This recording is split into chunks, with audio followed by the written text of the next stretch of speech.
If you hunt enough, you learn the truth.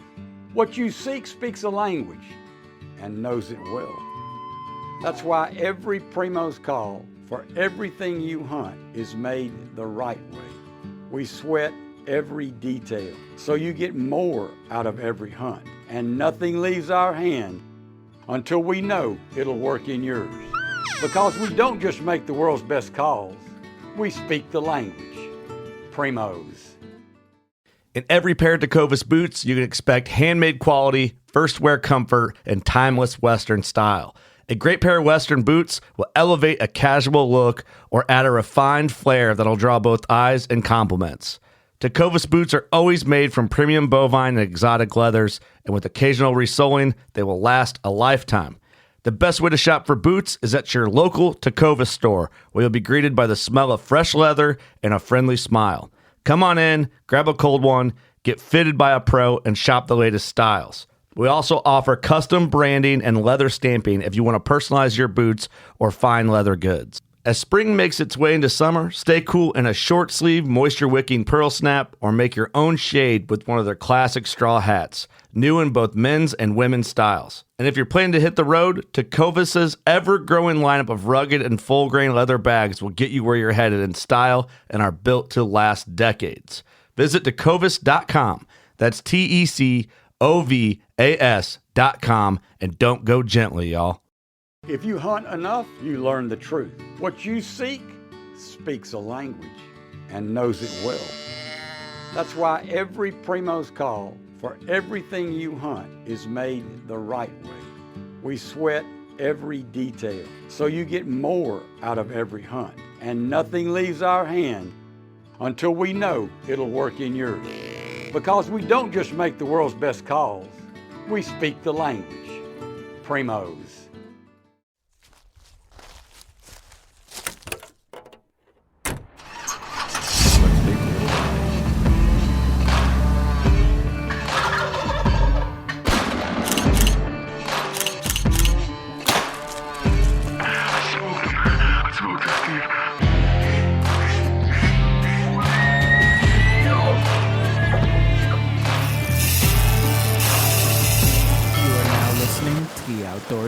Outdoor Drive podcast. We are closing out of turkey season and on to big buck times. Well, actually, hold on, I'll take that back. Steve is packing to go to bear camp, so we can't really stop it there. So this is your boy East Coast Trev, and joined by the madman himself. What is up, dude? Literally packing as we speak. I stopped packing to record this right now. I have so much to do right now. When do you actually leave? Saturday morning. Jesus. And it's now, Thursday night? Yeah, Thursday night. And then you have to go to work tomorrow morning. I got to work tomorrow, and then tomorrow night, we're all getting together to load the truck tomorrow night. So then Saturday morning, we can roll out. And it feels like you just came home from Canada from the start of it. It does, but this time's way more overwhelming, man, because like I was telling you before, like the turkey trip was easy. I was already turkey hunting. I had all my turkey gear in my truck, my vest, my calls, my shotgun, my ammo. Like it was, and then to go to Canada, it was really just like street clothes and my little box of food and stove and like survival stuff, right? This is a complete gear shift, man. This is like bows and arrows and releases and rangefinders and the saddle and stick. Like I don't even remember how to hang a stick on a tree. Like right now, it's been so long since I used all that stuff, and it's like before opening day of deer season, and you're just packing your bags ready to rock and roll. Yeah, exactly. It'd be like going on a travel deer hunt for opening day. It's just like where is everything? So I mean, I got it all, I think, but when I do that, when it's a travel hunt to go somewhere, I just pack everything that I owned in a truck and just go there and organize it as I go. Well, I would do that if it was just me in my truck, because there's more than enough room for that. I'll take two of everything, but right. I got two other guys in my truck, so you're trying to pack smart and everything's got to fit. We got to bring extra coolers to bring the meat and the hides home, and sounds like white guy problems, bro. Yeah, but we'll be all right, and that's why we're packing tomorrow night. Because sometimes packing the truck for bear camp's kind of like Jenga. You got to kind of start turning stuff sideways and stacking this way, and maybe pull something back out and try something else the other way, and just trying to make it all fit. And you hope to God they don't rip you apart at the border, because they will take everything out, put it on the sidewalk, tell you you're all set, and you got to pack it back up yourself. So You're just bringing the bow? yeah. Well, the other boys bringing guns, bows, Dad's knives? bringing his gun. So Dad's got the moose hunt next year. Right. So he bought a new gun for the moose hunt. I So remember told him telling me about it. You might as well break in the new moose gun on a bear. You got to get a couple kills on it. What'd he get? What'd he get again? You got a Bagara 300 Win Mag. So he says it's a tack driver. He's been breaking it in for the last couple months. So he's going to try to kill a bear with that. And then Maddie's bringing both. So he's undecided what he's going to do yet. So I think he's going to he's a rifle hunter at heart. He's going to bring the gun. I think he's going to drop one right at the bait, but we'll see what happens. Oh, it'll be good, man. It'll be good to be on the road and back at it and tuned in and ready to rock and roll. I know you've been working with the new bow tech to kind of get everything going and arrows, and you were back to hauls. I put a ton of arrows downrange with it. I actually went to SAC last weekend up in Tiverton, Rhode Island. Most people went to something called TAC. I don't know what that is, but I was at the Seth Archery Challenge. Yep. And no, me and Seth had fun, man. We ran the Bowtech through the chrono. We figured out a sight tape. I stretched it out to like 65 yards in the backyard, and really got it dialed in. So she's shooting good. Before we get too much into the podcast, I do want to take a second and just have a moment of silence, honestly, because we lost a true legend in the archery world, and somebody that we always knew growing up, and he's actually family of a good friend of ours that we just had on the podcast. He's a 4-time Olympic champion, I think he was. Butch Johnson had just recently passed away from cancer, and so we just want to take a second and take a moment of silence for him.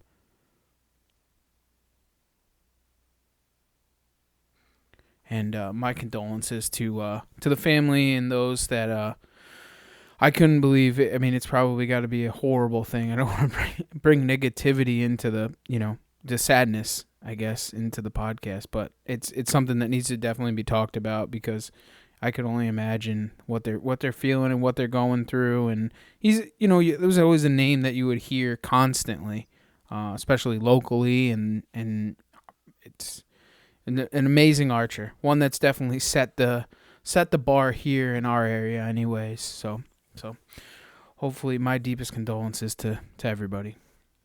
Oh, so anyways, do you have any killer's corners? I do. Chris Bittman, last day of the season with a long beard. My man, he toughed it, dude. He put on. So I didn't tell you this. This is news to you. That the last day of the season, Saturday, I hunted a little bit in the morning, and then I went up to Cabela's to get a couple, a couple last minute things from a bear hunt, and I was coming through like kind of like the fishing, with like the fishing kind of clothes, that corners right there, and I go, "Hey, Madman!" I turned around, it was Chris Bittman and his family. Oh, that's awesome. Yeah, the day he killed the turkey. So I got to hear the story from him, dude. He put on some miles, man, chasing some public land birds this year, and he harder, just like we've been talking about all season, but he earned that bird for sure.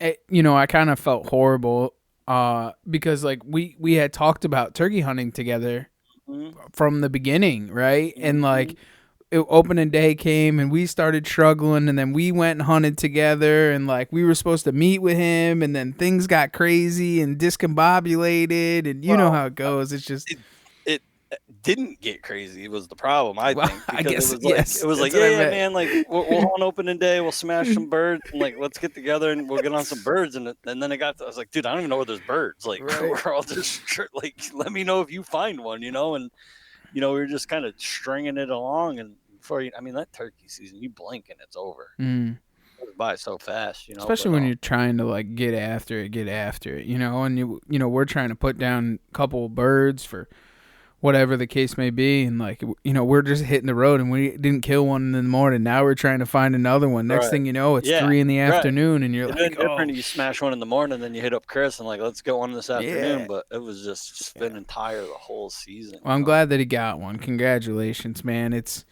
hard-earned dollars there, man. Yep. He's gearing up for kayak fishing.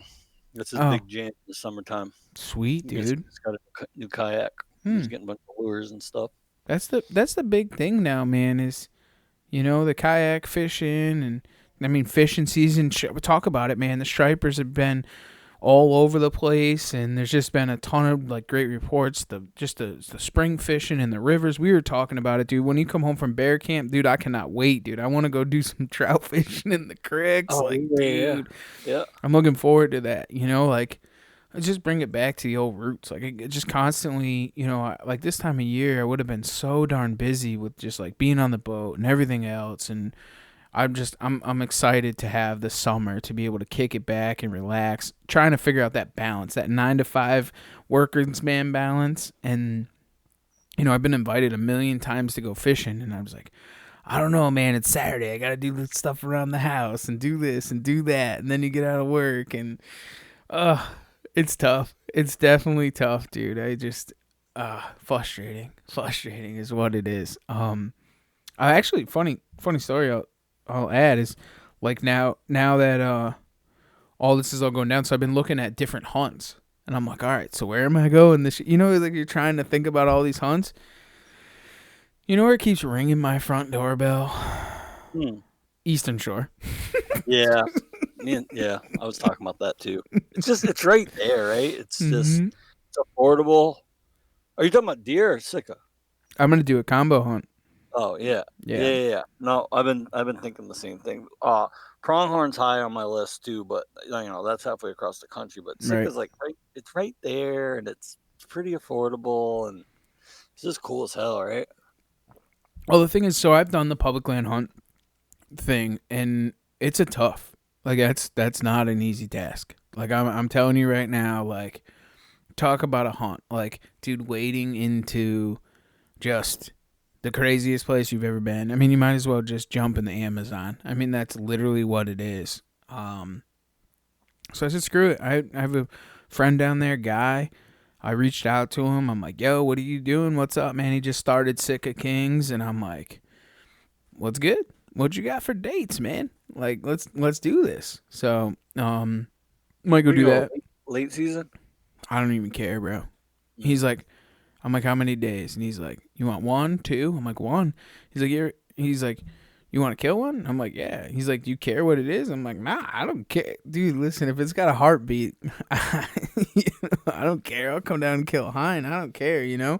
And then get picky after that, or go down and hunt a hind with him on private for a day or whatever, and then go whitetail hunting. I don't care, you know? Like, I don't know. We'll see what happens. That's a long time away, but we'll see. Yeah, I was talking to Sean and Dylan at Harrisburg last year about it, and he was like, dude, come down for the rut in October.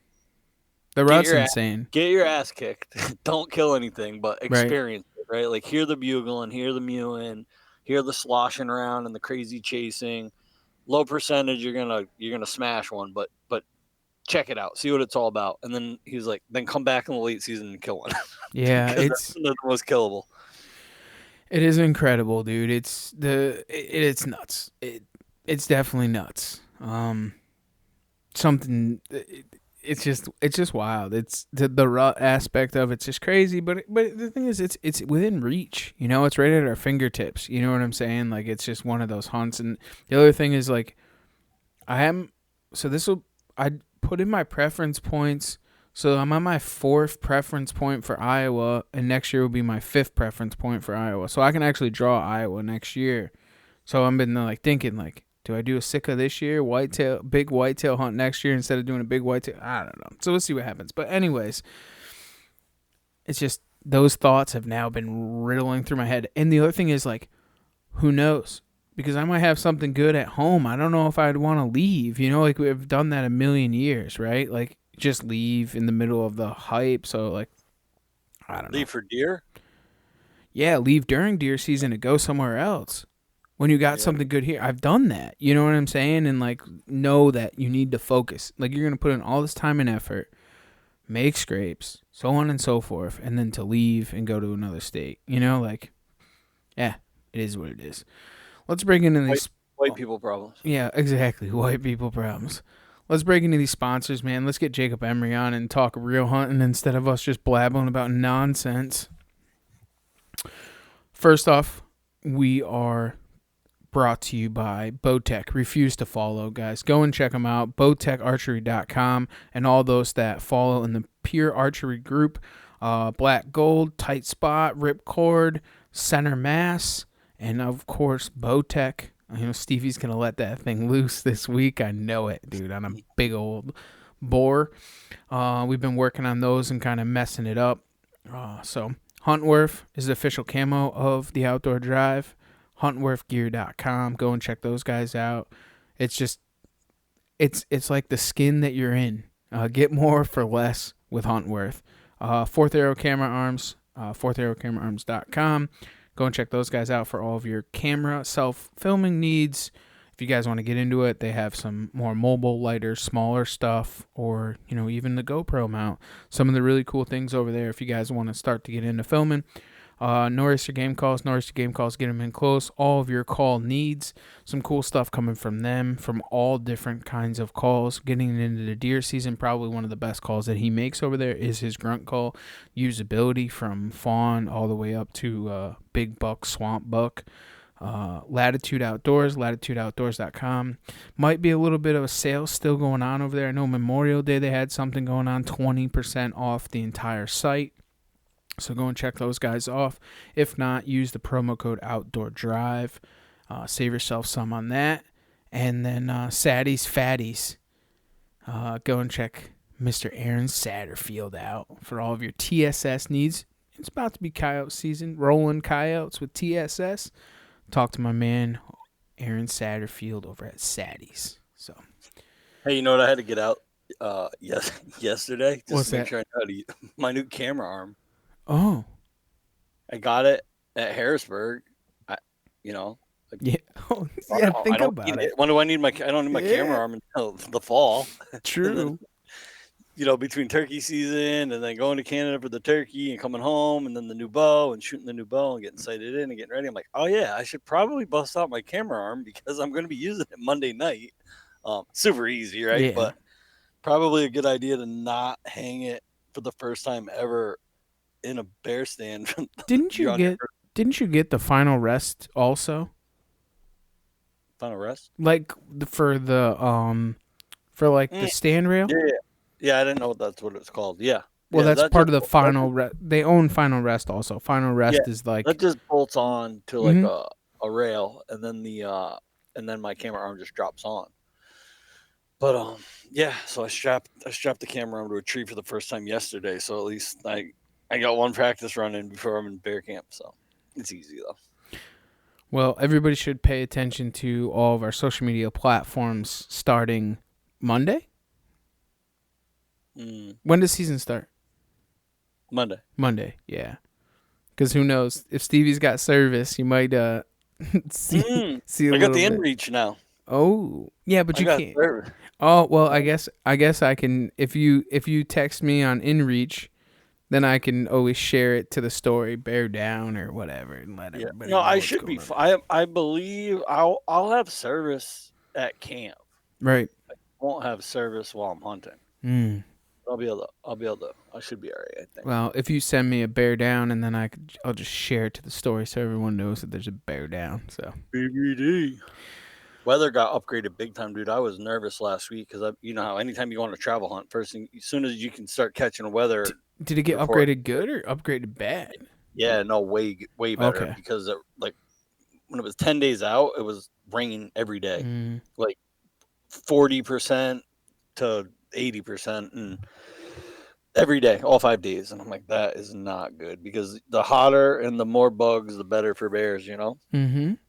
And then Monday, Tuesday was looking like okay days, and Wednesday was like a washout, and Thursday was like, eh. So I was like, better get it done early in the week, boys, because the end of the week is going to be, a wild card. But now it's looking like maybe some rain Friday. So Cool.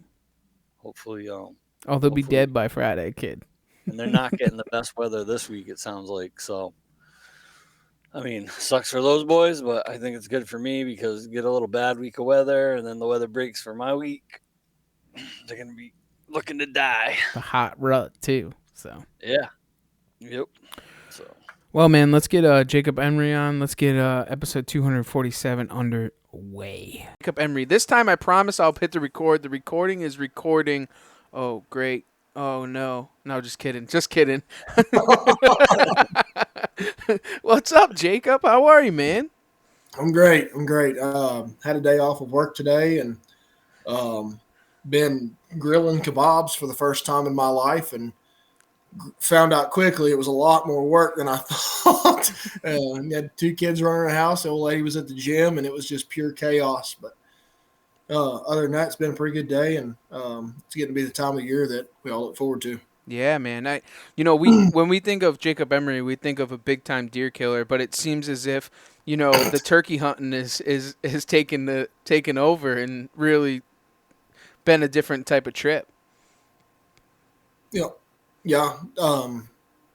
It's been it could have been a better turkey season, but I've had a lot worse. I can promise you that. The main thing was just enjoying it and trying not to get too much of a tizzy and enjoying the time with all the other guys I hunted with this year. Do you normally do a turkey tour across, like go to different states, or is this a newer thing for you? So I hate that term to a sense because everybody does it now, but I started branching out and hunting public in other states. Like I'd say around 2011, 2012, somewhere around there. And it was nothing too crazy. It was like, right across the border somewhere here or there. But ever since, I got done with high school, it was really seldom for the first 5 years after high school because I went through a 5-year extensive training program through the IBW as an apprentice. And, if you're working, there's no like, hey, I'm just taking 5 days off. They frown upon it. They want you to get in, get your training done, get your hours and learn some shit. But after that, about 2015 is when I started getting really serious. Like there was no stopping me at that point. I like to hit a few different states a year. It's all relative to how the bank account looks and how the kids have been behaving lately, and just get as much in for as little as possible, and get home or get out there and get home quick if you can. I'm not a 5 or 6 day guy anymore. I like a quick 2 or 3 day hitter, and then I'm home. Mm-hmm. So let's, without further ado, man, let's put this thing right in 4-wheel drive. Why don't you tell everybody who you are, where you're from, and a little bit about what you do? I forgot about that, and I'm that's just being rude tonight. There's nothing wrong with that. I've been on before, but I'm Jacob Emery. I guess I'm the owner of D03 Outdoors. I started that around 2019. I've been self-filming my hunts for going on, 15 plus years as it is now. But that's me. I just turned 33 in April. Got 3 kids, obviously. That's where D03 comes from. I've got a wonderful wife downstairs that's super understanding at times. And that's about it, man. Well, life still takes the toll, man. Like you still got to do the things at home, and it makes it tough. It's a different type of grind, I'd imagine. You got to make the wife happy. If the wife's not happy, you ain't going nowhere, or it makes for a miserable trip for sure. The comments I get, dudes, like, oh, if I had half the amount of time you had, I'd kill a giant every year. And it's like, yeah, well, if you had half the time that I do, but you had 3 kids and you had a wife and a full-time, like, pretty hard on you job, yeah, it adds up quick, buddy. Trust me. Trying to juggle all that stuff and keep everything balanced at home it's hard. I think a lot of people only see the good times, right? They see the grip and grin, or they see the video of the day you killed, but they don't see like all the hours you spend working, or working extra hard throughout the year in the off season so you can afford to take that vacation during the rut or go on that hunting trip. Work the extra times in the summer when nothing's going on, so you can scoot out of town when the time's right. Yeah, I've been working 10 10-hour days all the way from January up till about the start of April, and I had about a week and a half off, and then from there it's been 12-hour days from literally then until like 2 days ago. I'm ready for a break. It's kind of crazy because you get those guys or whatever. You know, I hate to put people into categories or groups, but you know the ones that say, "Oh, it must be nice." Well, yeah, like it is nice. I don't know what's nice, but it must be nice because like it's you know you can do like you know having a full-time job and still hunt and grind, but you just have to make it count when you can. Like when you get those couple of days to go off and do it, like. It's all business. Like you have to get it. It's almost worse for guys like us because we have to go to work on Monday morning and we only have Friday, Saturday, Sunday to get it done. Like we have to put what a normal person puts in a whole season in 3 days. Like it makes it that much harder and it's that much more of a grind. Oh yeah, 100%. I mean, I'm pretty fortunate with the way my job is you know, I'm basically an independent contractor as a journeyman wireman. And I take calls where work is needed, you know, locally or here or there. And I can walk into work, you know, and say, I can't take an outage call working 12-hour nights in the middle of November and commit to that and say, screw you guys, I'm going hunting. But I can plan out ahead and make sure like I'm not going to be in the thick of it when that time comes. And it's like, you know, there's nothing pressing going on at work. If there's a cold front, you guys are on your own. You know what I mean? If I'm not there by 7:05, I ain't coming. And they're okay with it. They're gonna have to be. I was looking for a job when I found that one. It's true though. It's true, man. It's one of those things. I mean, I've quit a ton of jobs come turkey season, and I'm not going to be able to have 3-4 days off. I'll just be like, all right, I'll catch you in June. I'm sorry, it's just the way it goes. Oh, yeah. Like, I said I just needed 3 days, but now I took a whole month. So best of luck to you. Yeah, that's Call right. you in June if you need me. Love it. Good stuff. Yeah, it was a good turkey season, man. Like I said before we started recording, it could have been a little bit more fruitful as far as like getting birds in the back of the truck. But started off the year drawing a quota hunt for Mississippi, and went down there for a 3-day hunt, hunted with my buddy Colby Kennedy from the hunting grounds. And the first day I didn't have much luck, and I don't know what it is about every time I go to Mississippi, but I swear to God, it's going to be 29 or less degrees in the morning. The last 2 years I've went, it's been freezing cold, dude. We was camping, so it made it a little tough. And first morning was unproductive. Second morning, I got really close, and I don't know what it is about that first couple hunts of the year, but like you could be the best damn turkey killer ever. And it's like it takes you just screwing up a handful of times on decisions to be like, oh, yeah, shouldn't have done that. Or that was the difference in me, you know, killing or not killing. And I goofed it up the second morning, and the third morning or that second afternoon, instead of even going back and trying to get on those birds that I'd finally found down there, I went with Colby. He killed his bird that afternoon. I was able to film that for him. And so I went down to Alabama after Mississippi. About a week and a half after that, I had a good friend of mine that was actually going to give me a boat to take out where I could take my boys out. I got my water feather, and I love it. And it's going to be a deer hauling son of a gun come this fall. But he gave me a 12-foot boat, 9.9 on the back of it. Went down there and picked that up. Chased a bunch of birds in literally 2 days. But 2 days down south is just not enough time. So I had to sit around and twiddle my thumbs until Kentucky youth season. Got my stepson super close a handful of times. And then, of course, had to wait then until Kentucky adult season. And I kind of had a feeling that opening morning was going to be a shit show. And it was. And I was steaming mad, as hot as I've been. I don't know if you guys watched that hunt or not, but that dude that just screwed with me from the get-go over there running around doing his freaking hunting public hoot owl bull crap noise, whatever. I don't know why people think that they should even try that. It does not sound realistic unless you are literally Warb. It's the only one I've heard that it sounds real. And everybody in the world's, you know, running around. Then they're like, oh, turkey didn't gobble. Let me try again. You know, let me do it 10 more times and we'll see if he gobbled. You know, he's made everything in the woods shut up. I don't know. It was a bad situation. Anybody wants to know what I'm talking about, you just go watch it. I'm getting pissed off just thinking about it. We call it the avian bird flu. When you hear first it's the owl, nothing gobbles, so they go right to the crow and then to the goose call, and they run through all 4 locator calls they got in about 30 seconds, and nothing gobbles, and then they walk away, and you're like, cool, they're gone. Now we can kill some birds. That's exactly what he did. That's exactly what he did. And it shut every turkey up within half a mile. It's like there's like 10 birds that where I was to go chase, and he picks the 2 that like he's here, I'm there, and then like the birds are on the other side of me. And there's turkeys he walked past on the way in. It was just like I never have fought a person in my life, but if it was going to happen, it was going to be that morning. I was mad.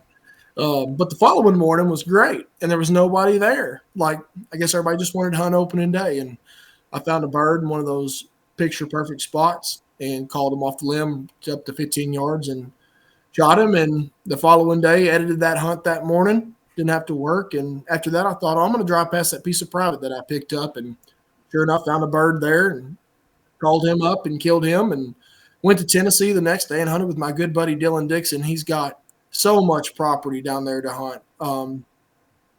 He's such a great dude.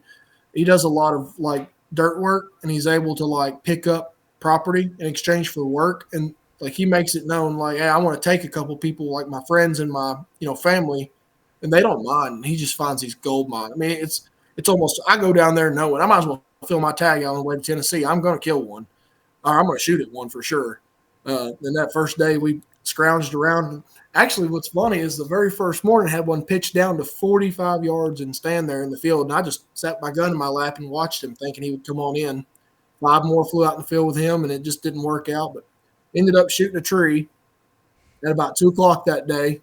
And, man, it was, I don't know. It's just another one. Once you just got to go watch it. It was something else. But next morning we found one that wanted to play the game, and was ended up able to kill him. And then, of course, Indiana season come in, and all the guys from hunting grounds come down. We got an Airbnb, and we chased turkeys here and there and everywhere. And Steve finally killed his first bird down here in Indiana after like 4 years of trying. And my buddy Stuart killed one. Me and Scotty missed a bird opening day.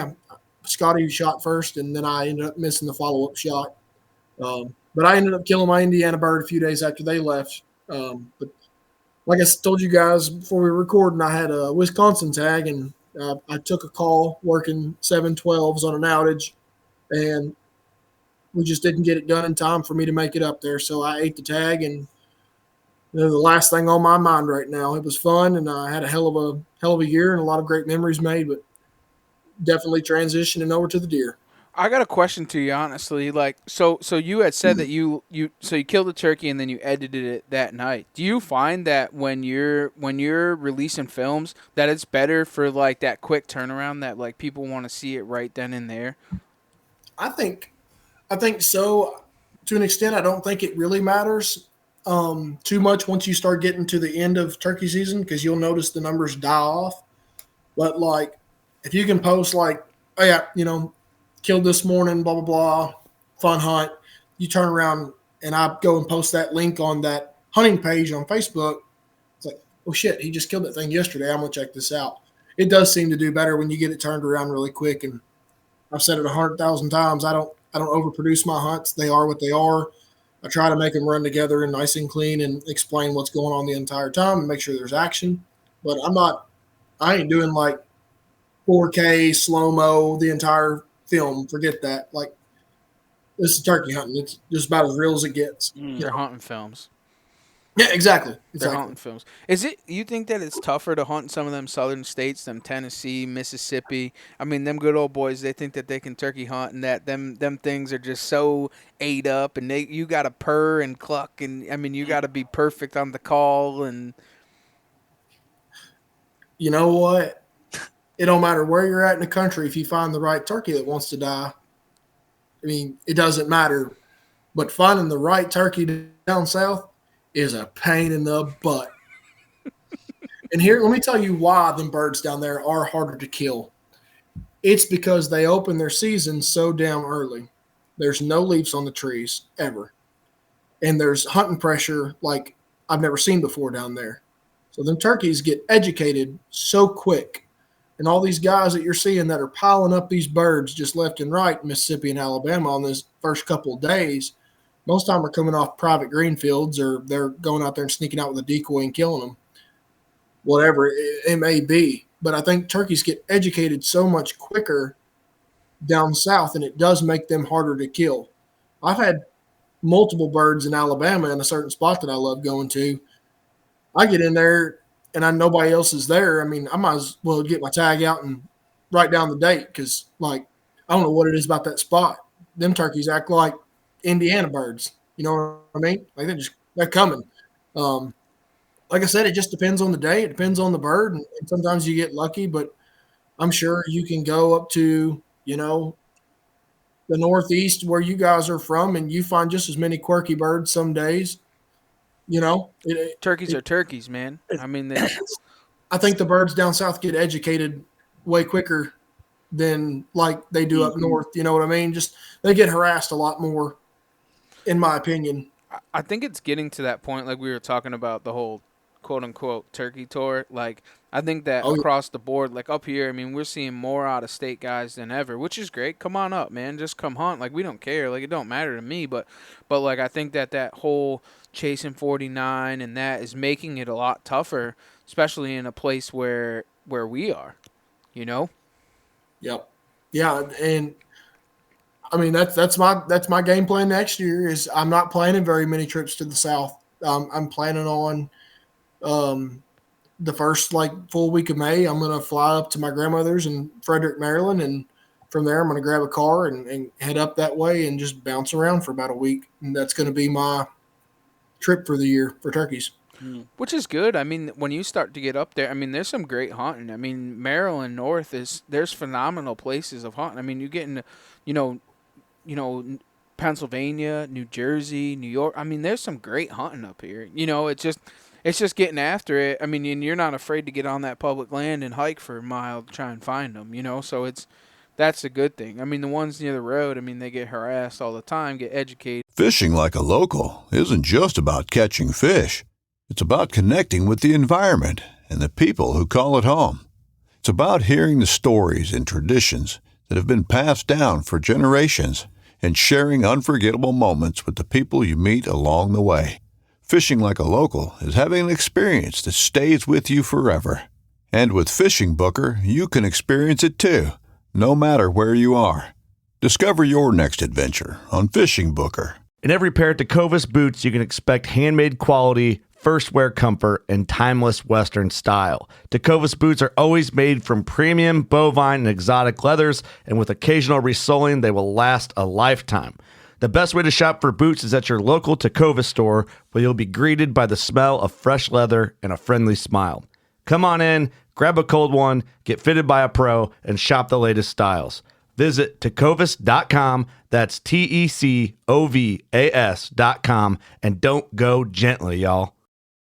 And they're tough to kill, but I think it's one and the same across the board. Them southern boys think that they can get after it a little bit harder, it seems like, Well, it's funny, you get them southern boys that are they are good turkey hunters, man. They really are. And it's a heritage thing down south. You don't see it like that up here. And them boys go somewhere like out west, and they sit around on the back of put their back up to a cottonwood, and they think they're going to yelp a couple times, and that Rio is just going to sneak in.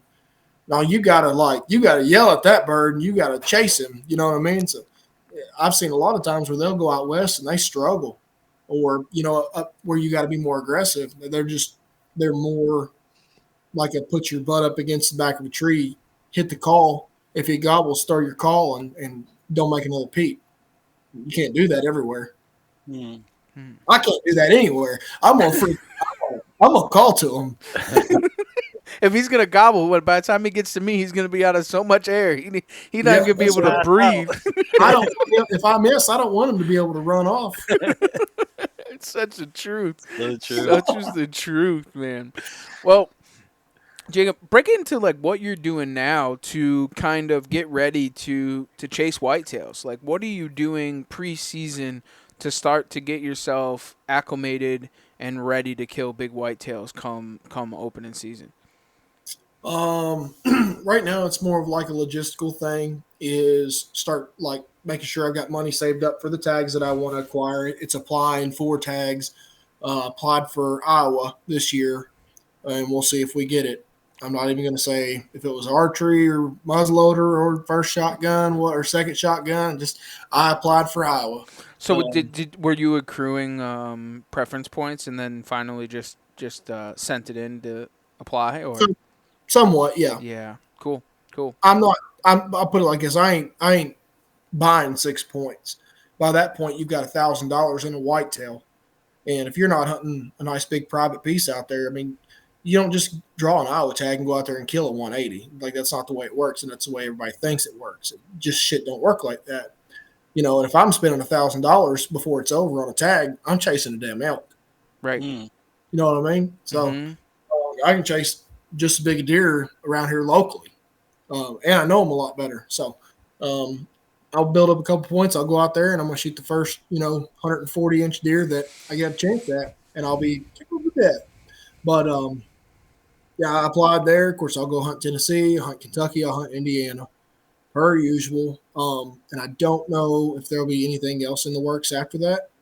But we'll see. But as for right now, like today, I kind of dabbled in it a little bit. I went down to the building, started getting my cameras out, and I got on Onyx and Spartan Forge and like wrote down the coordinates of where the cameras are still at in the woods. I'm afraid a few of mine have been just underwater for a while. But there will be a day that I go and pull all those, and I'm going to wait a little while this year. I'm not in a huge hurry to get cameras out and sitting in the wrong spot and burning battery and burning up picture count and all that, whatever. I'm going to let the deer tell me where they are first, and then we're going to go from there. But one thing I've actually done this year, and I'm looking at it behind me right now, and I just posted it on the Mobile Hunter Facebook page, and I think Run and Gun, is I wanted a real map of a couple of places.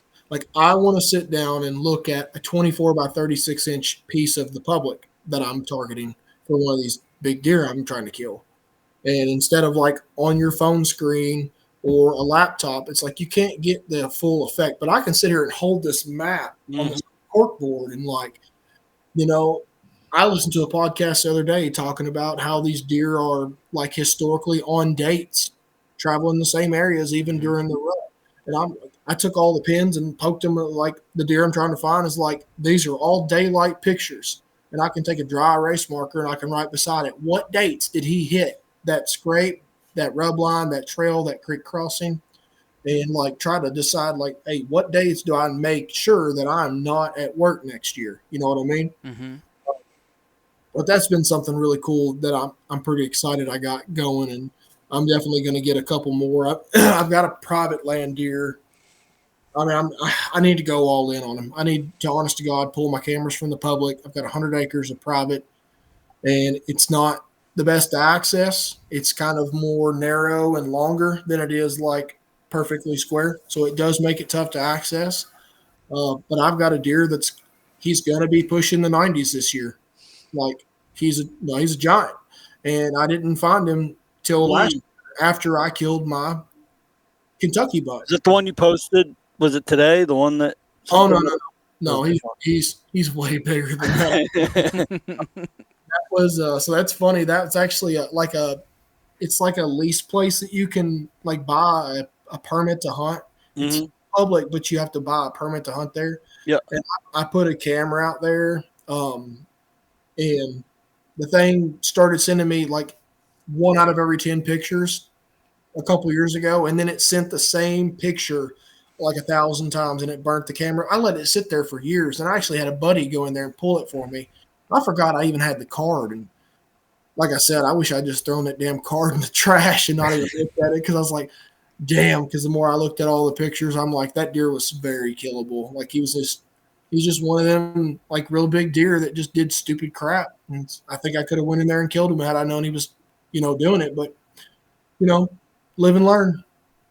That's crazy. But so I want to go back on this whole like physical map thing because I think that it's super important, and I think that you kind of hit the nail on the head when it comes to it because we're so we're so tied in right now with playing on, the phone, right? And like, where did it come from? It came from topographical maps where we would have actual paperback maps. Then it went to Google Maps and we would play around on computers. But some of these like guys, public land, big buck killers, they'll run 3 screens on their computer and they're trying to do the same. You know what I'm saying? So like, what is the difference of having that physical map? You can really understand it and take it down to that point. And like you're saying, you have that cork board, you're setting pins on it, you set that thing down. Now you go back to it 3 days later. Now that same thought process is there, but you have something else and a new thought process on it. So now you're really tearing it apart. You know what I'm saying? I think that's a real deal. It really is. So what I'll do with this one, because I've got 2 of them exactly the same, is this one that I'm looking at. I wish I could show you guys. I mean, I don't even want my wife to come up here and see this crap. You know what I mean? If she told anybody where I was hunting, I'd have to kill her. But like this one right here is like, I got different color pins I ordered off Amazon. I'm just dropping like, this is where, that deer was. This is where this other deer was so much last year. And then I'm marking like all the like real heavy community scrapes and whatnot. But once season gets here, the minute I like start running cameras and I get a picture of one, I'm dropping a pin. And I don't care if I've got 15 pins in like a small, like half an inch spot. It's like, okay, that's a really like focused spot that he's hitting. And then like, say I get another picture of him that night. Not only can I do that, I can take a piece of string or a piece of yarn, tie it to that, and then I can tie it to the next one. And then I'll be like, okay, how is he getting from this point to this point? Not necessarily going there and hunt him over, like the cell cam, because that's like, I'm getting so tired of these cameras getting banned. It's bullshit, in my opinion. These guys that are on private that are dumping out 100 pounds of corn and running out there with a rifle and killing these deer are making the rest of us look bad. I cannot physically get to the places I'm hunting where those cameras are in a timely manner. He's going to be forever away from there by then. It'll be in another county. Hey, dude, can you lay down right there? Let me load my boat up. Let me get all my gear, drive there, and paddle in for a mile and a half. Can you just stay right there, and then let me sneak up on you with a bow? Yeah, it's not going to happen.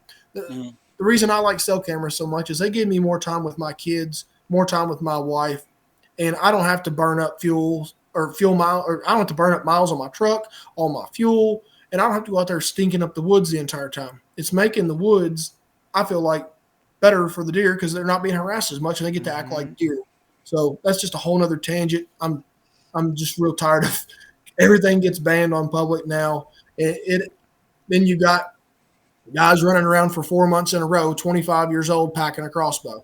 Like, how's that fair? That's no more fair than a guy getting a picture from 100 miles away and knowing the deer is there. If it's up to me, just ban it all. Let's just all go back to nothing, and that'd be fine with me. I don't care because I'm shooting the first deer that normally makes me happy anyways. It doesn't bother me a bit. The only thing that cell cameras or cameras in general do is give you an idea of, oh, I should pass this deer because there's one twice as big as him here now, even though the first one would make you super happy. It's like you're letting the deer get some age on them and you're making more conscious decisions. And I don't know. It's just one of them things. Do you know, I think, honestly, that cameras have really added a lot of animosity to the hunting world, in my opinion, right? Because if, say, you were hunting, say me and you were our neighbors, Jacob, and you get a picture of a certain deer, right? Say that one and you're chasing 190, and I'm on the farm next door, and we both put in, ample amount of work, food plots, whatever, whatever the case may be to try and kill that deer, whatever we feel is the best, right? Well, now we've both seen this deer on camera. Now you think it's your deer. Well, I think it's my deer. Well, we're buddies. We drink beer together. But if you kill that deer, I think you're an asshole because I think that's my deer. You know what I'm saying? Because we saw that deer. If there was no cameras, we would just go out there, shake hands, and have a good time. And when you killed the buck, I'd just come over and give you a hug and tell you you're the man. You know what I'm saying? But when you start to put cameras involved, now there's like an ownership to that deer. And I think that it's I'll be honest with you, though. You take trail cameras out of it, and my neighbor kills a giant, I'm still pissed. No, I know. But I'll tell you one thing about cameras that I don't personally like, and this doesn't get talked about much at all, is we all know cameras miss shit, right? There can be deer that you're not getting on camera. But for the most part, when we're dialed in, we have a pretty good idea what's running around outside of the rut, right? 100%. So when you get on stand, you got an idea what you might see, what you should see, what you couldn't see. I miss when I was a kid, 18 years old, opening day, when I got on stand, whatever your imagination could think of, dude, like you were so excited because you didn't know what was going to show up, and it was a mystery. And when that buck showed up, you're like, oh my God, there's a buck. And you get your hands around him and you see him and like, you've never seen this deer before. But now with cameras, like as soon as you see that buck coming through the timber at 150, you're like, oh, there's that 8 with that little cut in his ear. You already know everything about him, and I miss the mystery and the not knowing what's going to show up that morning you get in the woods. I definitely love that.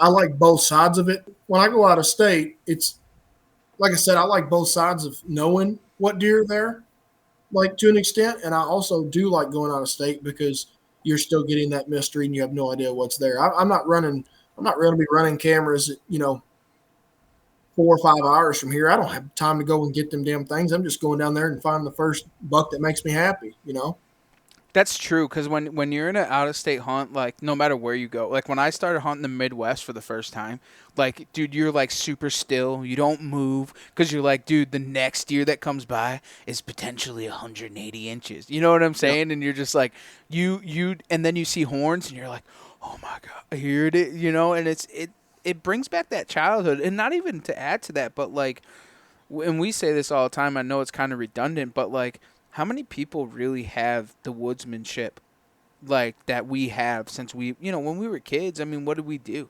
We ran around the woods. We looked for deer shit and trails and scrape. I mean, we did that as young kids, and a lot of people don't have that because they're so reliant on the electronics of the world. You know what I'm saying? Yep. It's sad, man, to say the least. Like, I think everybody should. Sucks. My kids, I mean, I don't know. It just depends on how you're brought up and who your parents are, if they get you out there and whatnot, or, once you can start getting out there on your own. What do you do? I was just having this conversation with somebody the other day. The sad thing is, like, and I'll be the first one to admit it, the easier things get with, like, just running your phone while you're in the woods, right? Like whatever app you use, Spartan Forge, Onyx, HuntStand, whatever. Having that beacon telling you where you are, you kind of get lazy, right? Because it's right there.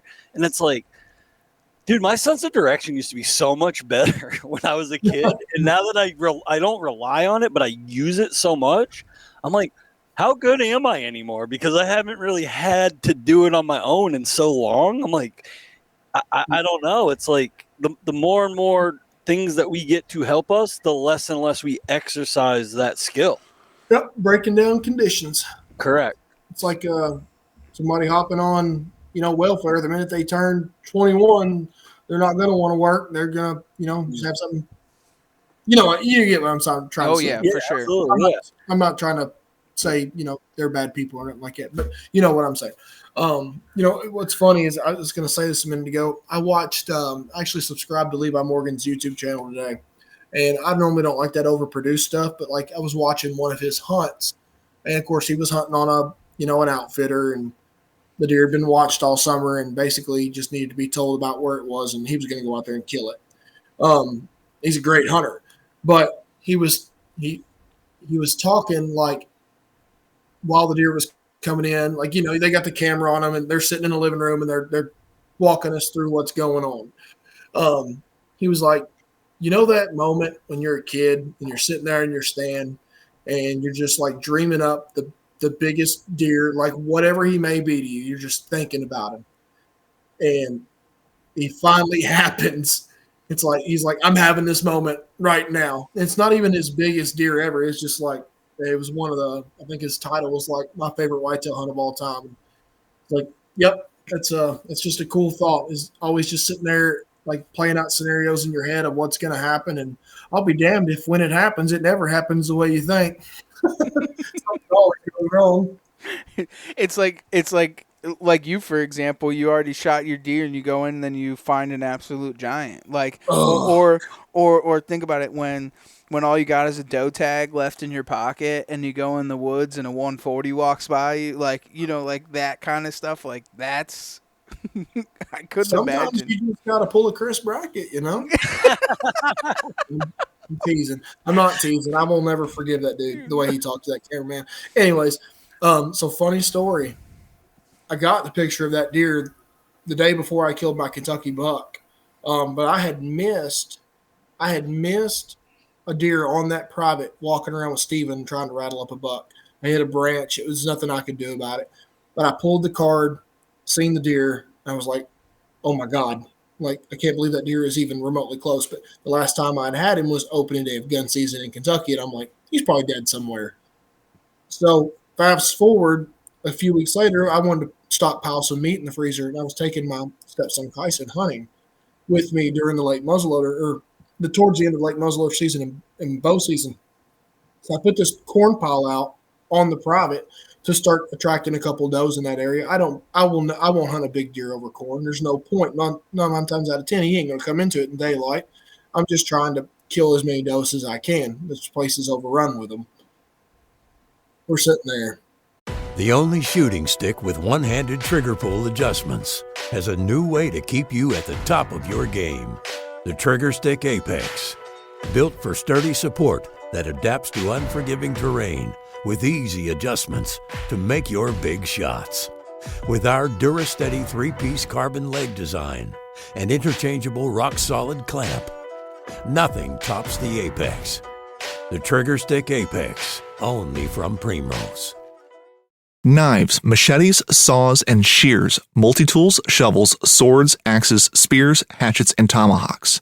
If it cuts, snips, slices, or chops, Midway USA has it. Find great gift ideas in our huge selection of pocket knives and other everyday carry folding knives. Make a statement or create a family legacy with one of our top-of-the-line hunting knives. We've got a great selection of manual and electric sharpeners, too.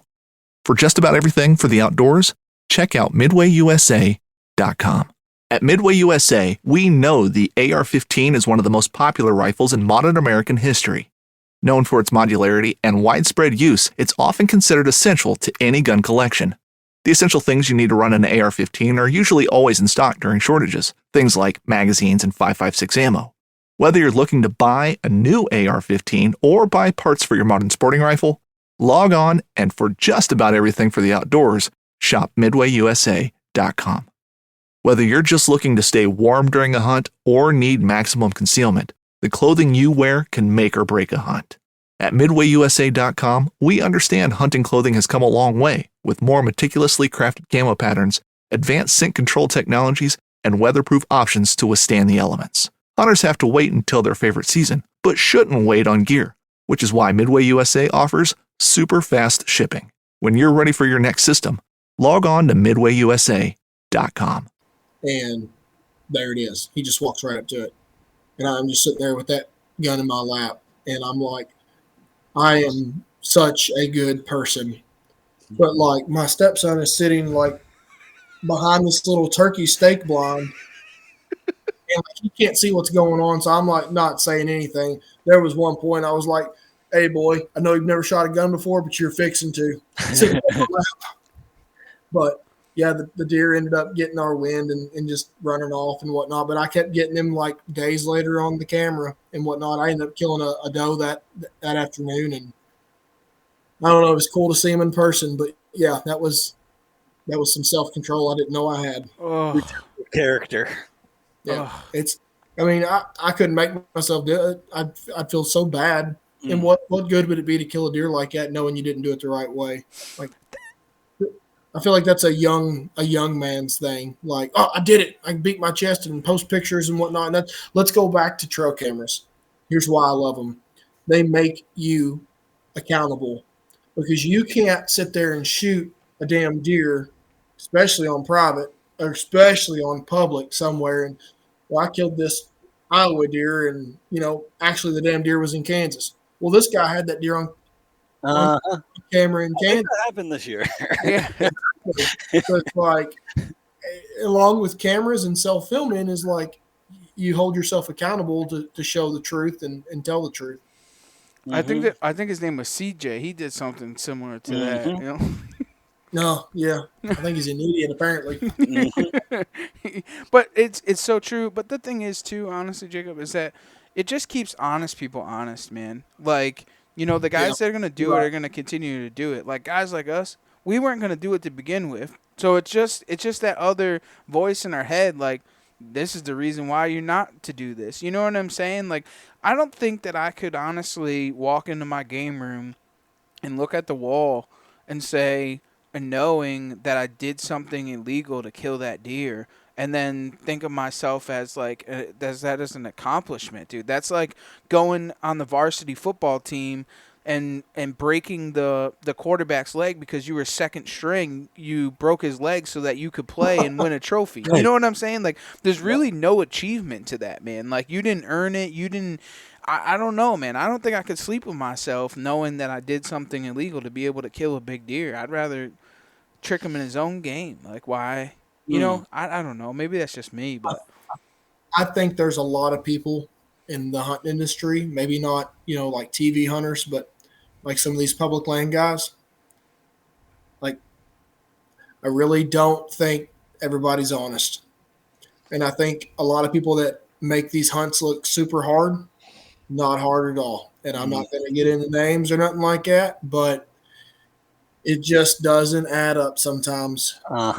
Like, great hunters kill great deer all the time, but I mean, you're not killing 10 of them a year. You know what I mean? Like, nobody's doing that, and you sure as hell ain't doing it on public. I don't care who you are. It's funny that you say that because, to be honest with you, it's always they always weed themselves out, and they always get themselves caught, and they always get jammed up, man. Throughout the years of being, you know, quote unquote in the industry, right? You watch these guys that come in and they think that they're everything under a bag of chips, and then 2 years later, someone comes up to you and is like, "Hey, Trev, did you see so and so? He just got caught for poaching. He shot 2 deer in under 1 tag." Or, you know what I'm saying? I mean, they all get themselves sought out. Like, there's no way, shape, or form that they won't. You know what I'm saying? Like, it all plays out. Or look at the people.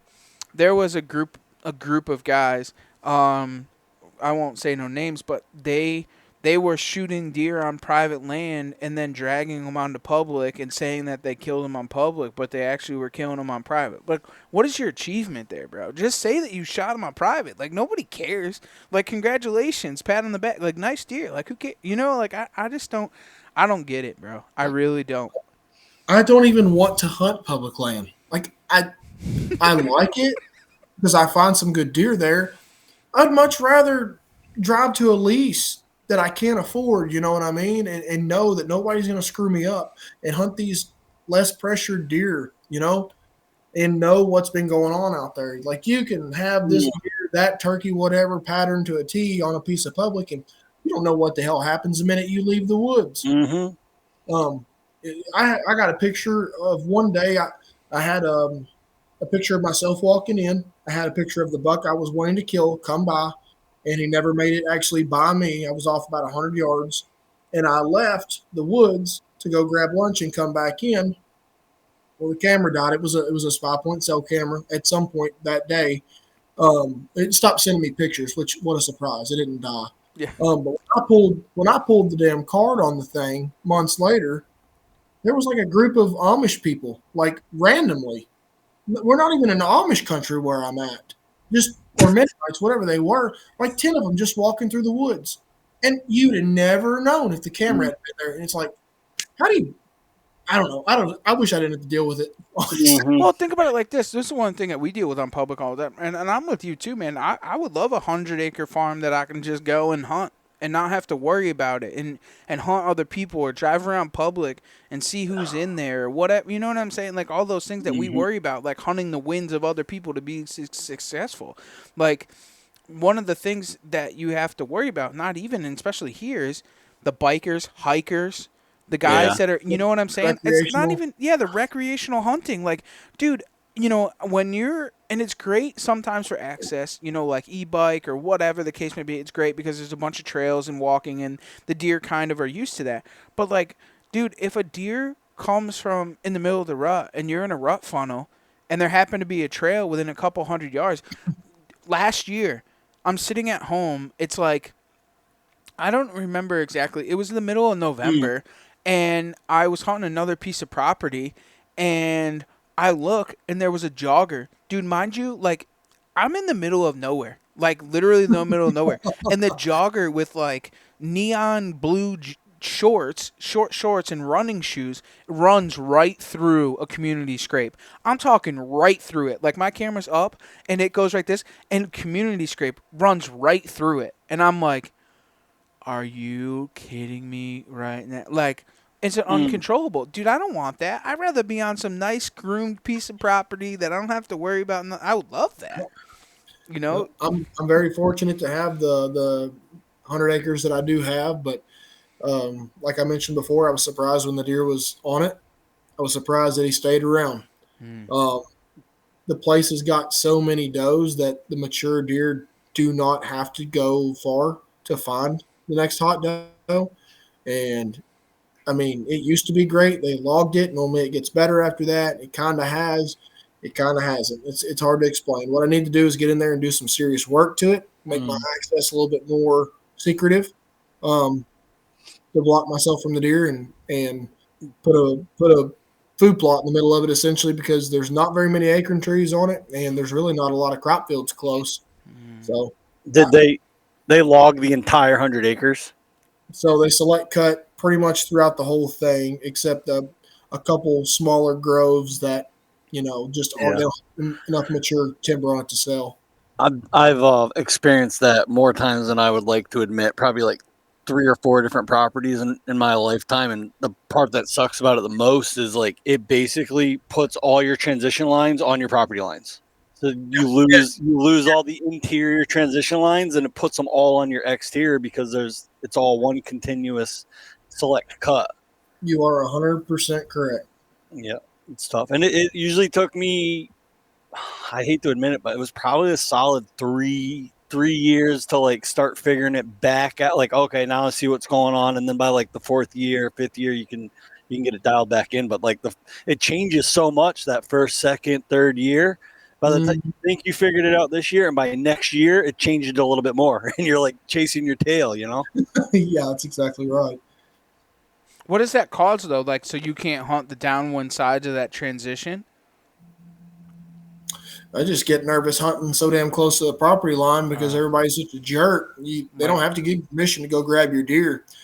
I mean, I've got news for everybody out there. Laws are laws, and I can tell you what, if I can see my deer from the property line, I may not go grab him right there at dark, but I'll be back in there at 2 o'clock, and I'll be dragging him over to my side. I'm not letting somebody just dictate to be, you know, whether I get that deer or not, just to be a butt. Like, that's horse crap. It's the dumbest law. I mean, I'm going to be respectful, but at the same time, you know, especially if I can see it right there, I'm going to grab it. Like, and anybody that says they won't, they're a liar. Like, I guarantee you, like some of these YouTube, yeah, exactly. They're full of crap. These YouTube shows and whatnot that, we're going to go knock on their door and whatnot. That is nothing other than a publicity stunt. Like, you're showing that you're by the book. The horse crap. I'm calling it right now. Like, here's a funny example, and it's not like a property line thing, but I watched the Hunting Public years ago, and I like the guys on Hunting Public. I think I know exactly which one you're talking about. So don't think that I'm like dogging them or anything by this, but like I watched the hunt where Ted went like raccoon hunting, okay, and they found this den tree or something, and they shot this raccoon, and it fell down into the bottom of this tree.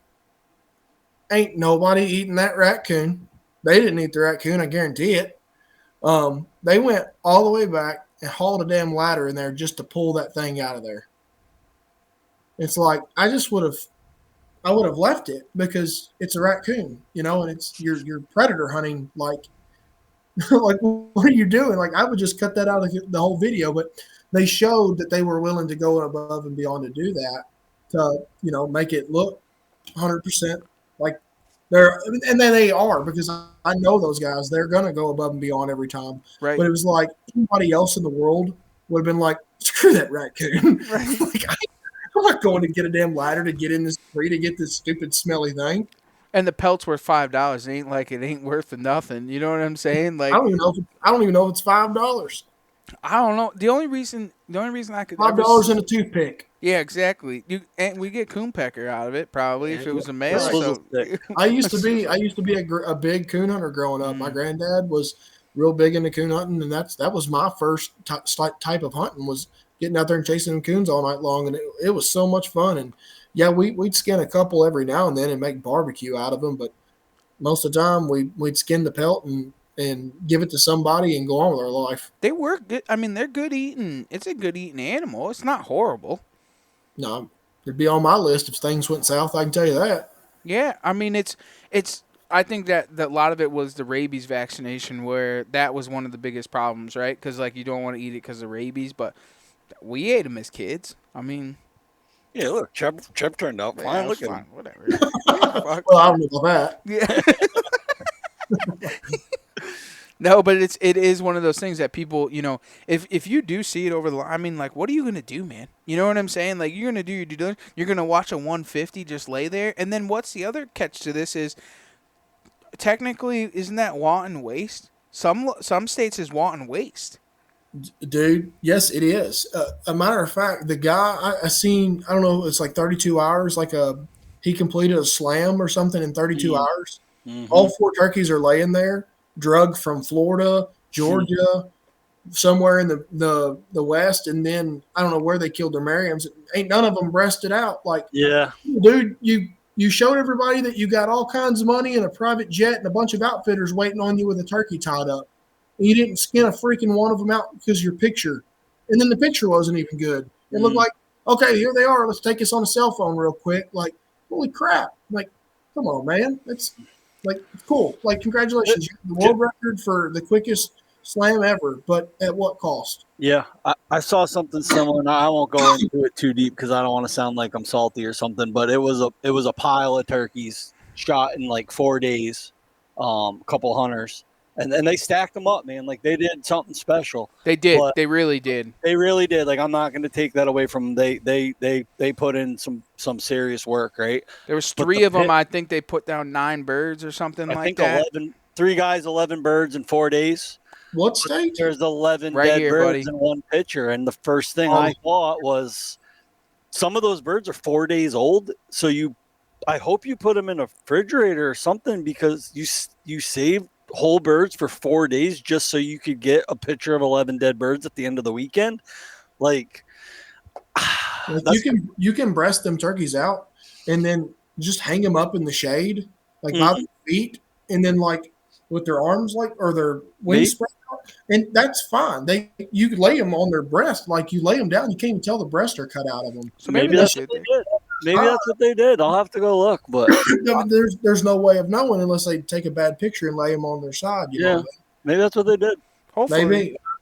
But it's principle, right? Where people go and they do stuff like that just for the picture. Like, right. For what, man? Like, that's what it's worth to you. That's what it's worth as a picture. Like, congratulations, man. I want to shake your hand. You did a great job. Yeah, that's great. But like, where do you lose respect for that animal? It goes back to the whole thing that we talk about all the time, tucking in the tongue of deer. We have to pay respect to those animals, because that's what we're here as sportsmen, woodsmen, stewards of the land. Like, we owe respect to those animals. Like, to just take a picture of them, bro, like that's worth more to you than the sport. Like, I don't get it or understand it. Like, it's frustrating. Yep, I'm with you 110%. Well, Jacob, man, we appreciate you jumping on with us, man. It's always been a good time, dude. It's always fun. It's always, it's always entertaining at the least. Yeah. If anybody out there is listening, if you hear a glitch in this podcast, it's because my computer's dropped out like 19 freaking times. So if something doesn't line up, just bear with them. They're having to edit around my janky technology. Well, the good news is all 19 glitches were on record, so we're good. Well, the good thing is Jacob, it's funny is because last time that you recorded with us, it was a record button problem on my end. So like, I just it's just not meant to be. But we're gonna keep on trying. That's right. I like it. I appreciate you guys giving me an hour of your time. Yeah, for sure, man. Why don't you drop where everyone can find you, watch up on all your turkey hunting videos, catch up on deer hunting videos before the season launches off. Yeah, man. D03 Outdoors on YouTube. You can find me that way, or you can look up Jacob Emery. I think it pops up just the same as you did. Type out D03. But that's pretty much the only place that I post my stuff. I post a couple pictures on Instagram, but that's, I don't really care too much about that. I really don't care too much about anything. I like editing my hunts and uploading them and sharing that stuff with people that enjoy watching. It's grown quite a bit over the last few years, and I'm not that YouTuber that's going to sit there and, hey guys, like 10 seconds into the video, be sure before hit the bell and like and that's why we love you. Screw that. Like if you like my stuff, subscribe, and if you don't, then piss off. Yeah. I don't know what to tell you. Just go on with your life. It's you're not missing much. I can promise you that. There's some good hunts, but other than that, it's about as basic as it gets. The good thing about you is the camaraderie in camp and the boys and hanging out and going hunting early season and like I said, what it's really truly all about, man. Bringing out the little ones and hunting with friends and family, like that's what it is, man. The real deal, not some cinematic stuff. The rough of the hunt, That's the most important thing.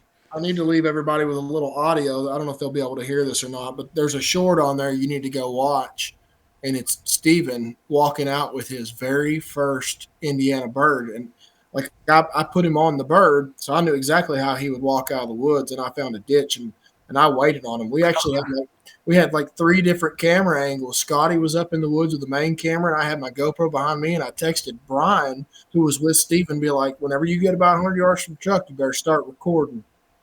But golly, I got him good. He's jumpy as it is. Let's see if it does. Wait for it. There we go. I don't know if you can hear it.